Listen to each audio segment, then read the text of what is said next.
ఎంత గొప్పగా ఆడావన్నది ముఖ్యం కాదు, ఎప్పుడు ఆపావన్నదే ముఖ్యం.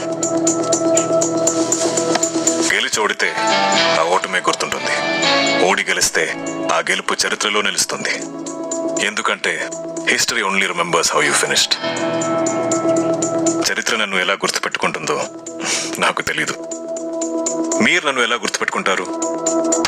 సో ఈ రోజు మన పాఠశాలలో మనము మరి ఈ జాతీయ పండుగ రిపబ్లిక్ డే సందర్భంగా మన పాఠశాలలో అవకాశం అయితే మీకు కాంపిటీషన్ కి అవకాశం కల్పించారు. సో ఈ అవకాశం మీరు సద్వినియోగం చేసుకోవాలి. సో ఈ రోజు వచ్చేసి కాంపిటీషన్ లో భాగంగా గేమ్స్ అండ్ స్పోర్ట్స్ అయితే మనము కాంపిటీషన్స్ పెట్టుకుంటున్నాము. ఇందులో బాల్ బ్యాడ్మింటన్ అయితే సీనియర్ టీం అయితే ఇప్పుడు ప్రస్తుతానికి అయితే మరి మ్యాచ్ కండక్ట్ చేస్తా ఉన్నాము. ఇప్పుడు ఈ పోటీలని ప్రారంభించడానికి మనము స్కూల్ అసిస్టెంట్ మరి మ్యాథ్స్ అయినటువంటి శాల్మే సార్ గారిని మనము ఆహ్వానిస్తాము. సో ఇక్కడ సార్ 2 టీంలు అయితే ఉన్నాయి, వీళ్ళను మరి పరిచయం చేసుకొని వీళ్ళకి తగు సూచనలు ఇవ్వాల్సి కోరుతా ఉన్నాము. సార్ ఇక్కడ కెప్టెన్ హుసేన్ బాషా, సీనియర్ టీం. కంగ్రాచులేషన్ उदय, कंग्रेचुलेशन कंग्रेचुलेशन कंग्रेचुलेशन, अच्छा खेलो, कंग्रेचुलेशन कंग्रेचुलेशन कंग्रेचुलेशन कंग्रेचुलेशन महबूब. కెప్టెన్ సర్దార్ బాషా. కెప్టెన్ కంగ్రాచులేషన్ సర్దార్, టీమ్ ను బాగా నడిపించి ముందర అయితే కంగ్రాచులేషన్ కంగ్రాచులేషన్ అన్న, కంగ్రాచులేషన్ అన్న. బాగా ఆడు దివాకర్, ఎట్లా ఉన్నామని కాదు, బాగా అన్నామా లేనా అనేది. కంగ్రాచులేషన్ కంగ్రాచులేషన్ సమీర్, అచ్చా ఖేలో, ఆటలే కాదు పాటలు కూడా. కంగ్రాచులేషన్ అభి, కంగ్రాచులేషన్ కంగ్రాచులేషన్ కంగ్రాచులేషన్ ఆదిత్య. బాగా ఆడి వినండి. మరి ఈ సందర్భంగా ఈ పోటీలను ఉద్దేశించి క్రీడాకారులకు వచ్చేసి మరి తగు సూచనలు ఇవ్వాల్సిందిగా మరి సార్ని అయితే రిక్వెస్ట్ చేస్తా ఉన్నాను. సార్ వీళ్ళకి కొంచెం సూచనలు ఇచ్చి ఈ కాంపిటీషన్స్ లో ఏ విధంగా పార్టిసిపేట్ చేసి ఏ విధంగా ఉండాలనేది కొంచెం తగు మెలకువలు చెప్తూ కొన్ని సూచనలు కూడా ఇవ్వాల్సిందిగా కోరుతా ఉన్నాము. Good morning children. గణతంత్ర దినోత్సవ సందర్భంగా మన పాఠశాలలో నిర్వహిస్తున్నటువంటి ఈ ఆట పోటీల్లో పాల్గొంటున్నటువంటి మీ అందరికీ ముందుగా శుభాకాంక్షలు తెలియజేస్తున్నాను. అదేవిధంగా ఆల్ ది బెస్ట్ కూడా తెలియజేస్తున్నాను.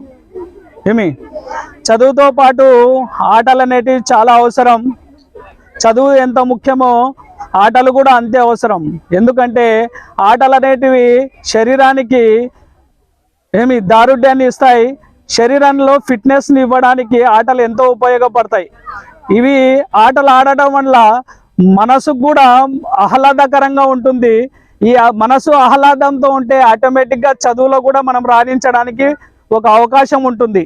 అందుకొరకే ఇట్లాంటివన్నీ పాఠశాలలో ప్రతి సంవత్సరము స్వాతంత్ర దినోత్సవం రోజు మరియు జనవరి 26 గణతంత్ర దినోత్సవం రోజు నిర్వహిస్తుంటారు. అందరూ స్ఫూర్తిగా తీసుకొని ప్రతి ఒక్కరూ ఈ పండుగ రోజున పాల్గొని అందరూ ఆటలాడి ఆరోగ్యంతో పాటు చదువుతో పాటు అన్ని రకాలుగా పేరు తెచ్చుకుంటారని చెప్పి మనస్ఫూర్తిగా కోరుకుంటూ ఈ అవకాశం ఇచ్చినటువంటి మన శ్రీనివాసులు సార్ గారికి కూడా ధన్యవాదాలు తెలియజేసుకుంటూ ముగిస్తున్నాను.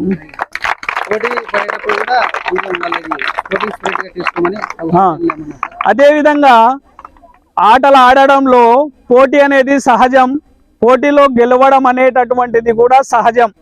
గెలిచిన వాళ్ళు ఆనందంగా ఉంటారు, ఓడిపోయిన వాళ్ళు మాత్రం బాధపడుతుంటారు. కానీ దాన్ని స్ఫూర్తిగా తీసుకొని మళ్ళీ నిర్వహించబోయేటటువంటి పోటీల్లో మళ్ళీ గెలవడానికి మన లోపాలు ఏవైతే ఉన్నాయో ఆ లోపాలను సరిదిద్దుకొని ఇంకా ఏ విధంగా కృషి చేస్తే గెలుస్తాము అనేటటువంటివి అంచనా వేసుకొని సార్ దగ్గర మంచి మెలకువలు తెలుసుకొని నెక్స్ట్ నిర్వహించబోయేటటువంటి పోటీల్లో బాగా తీసుకోవాలా. ఈ ఆటల వల్ల ఏమొస్తుందంటే ఒక టీమ్ స్పిరిట్ వస్తుంది, అందరు కలిసి ఎట్లా చేయాలనేది ఒక ఐకమత్యం. టీంలో మనం ఏ విధంగా ఒకరికొకరు షేర్ చేసుకొని, అంటే టీం కెప్టెన్ ఏం చేస్తాడు, ఎవరు ఎక్కడ ఉంటే ఆ ప్లేస్లో మంచిగా ఆడతాడు, ఎవరు ఏ బాల్ని ఎట్లా ఏ విధంగా తీసుకుంటారు అనేటటువంటిది టీం లీడరు అబ్జర్వ్ చేసింటాడు. కాబట్టి ఆ టీం లీడర్ చెప్పేటటువంటి సూచనలు కూడా బాగా పాటిస్తూ అక్కడ ఉండేటటువంటి మైదానంలో ఆయన చెప్పినట్టు ప్రతి విషయాన్ని గుర్తుపెట్టుకొని టీం కెప్టెన్ను అనుసరిస్తూ మనం ఆడినట్లయితే దీనివల్ల మనకు స్ఫూర్తి వస్తుంది. కాబట్టి ఇట్లాంటివన్నీ విషయాలు జీవితంలో కూడా, అంటే ఈ ఆటల్లో మనం ఏ విధంగా అయితే ఐకమత్యంగా యూనిటీగా ముందుకు నడవాలని అనుకుంటామో అదే విధంగా ఈ విషయాలన్నీ జీవితంలో కూడా ఫ్యామిలీతో కలిసి మనం ముందుగా ఏదైనా విషయము చేయాలి, ఏదైనా పని మొదలు పెట్టాలంటే అందరినీ చర్చించి ముందుకు తీసుకుపోయినట్లయితే కూడా ఇట్లా ఆటల్లో రాణించిన విధంగానే జీవితంలో కూడా మనం రాణించగలుగుతాం. ఇట్లాంటివన్నీ విద్యార్థి దశలో నుండే నేర్చుకున్నట్లయితే ఖచ్చితంగా మనం జీవితంలో మంచి సర్వైవ్ కాగలం అనేటటువంటిది నా ఉద్దేశం. కాబట్టి ఇవన్నీ చెప్పినటువంటి విషయాలు గుర్తుపెట్టుకొని ఇవన్నీ కొద్దిగా తూచ తప్పకుండా పాటించి ఎటువంటి గొడవలకు ఆస్కారం లేకుండా అందరు కలిసికట్టుగా ఐక్యమతంగా అందరూ పాల్గొనాల్సిందిగా మనస్ఫూర్తిగా కోరుకుంటూ ఈ అవకాశం ఇచ్చినటువంటి వ్యాయామ ఉపాధ్యాయుడు శ్రీనివాసరావు సార్ గారికి కూడా ధన్యవాదాలు తెలియజేసుకుంటూ ముగిస్తున్నాను. Thank you very much. మరి సార్ ఇక్కడ ఈ క్రీడని టాస్ వేసి మరి క్రీడను ప్రారంభించుకోతా ఉన్నాము. కెప్టెన్ ఇక ముందుకు రండి. బోత్ కెప్టెన్స్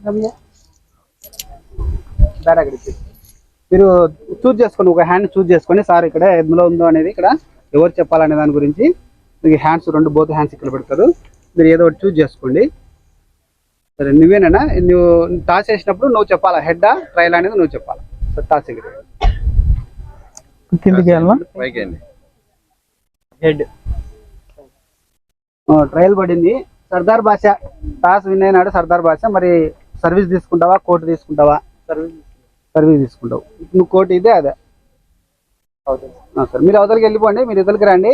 మరి సర్వీస్ చేసి క్రీడను ప్రారంభించాల్సిందిగా మ్యాచ్ సార్ అయితే కోరుతా ఉన్నాము. క్లాప్స్ నాన్న ఒకసారి.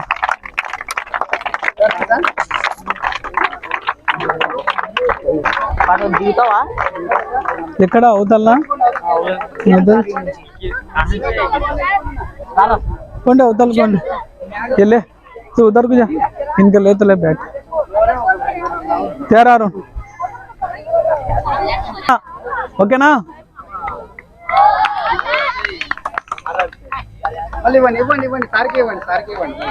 సర్వీస్ చేయండి.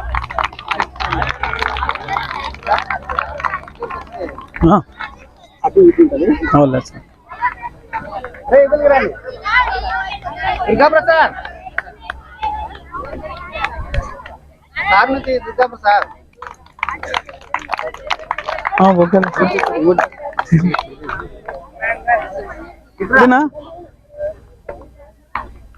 క్లాప్స్ రా. Thank you sir, thank you very much, thank you very much.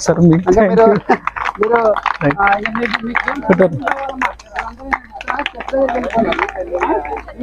నాకు క్లాస్ అంతా గడిపోండమ్మా.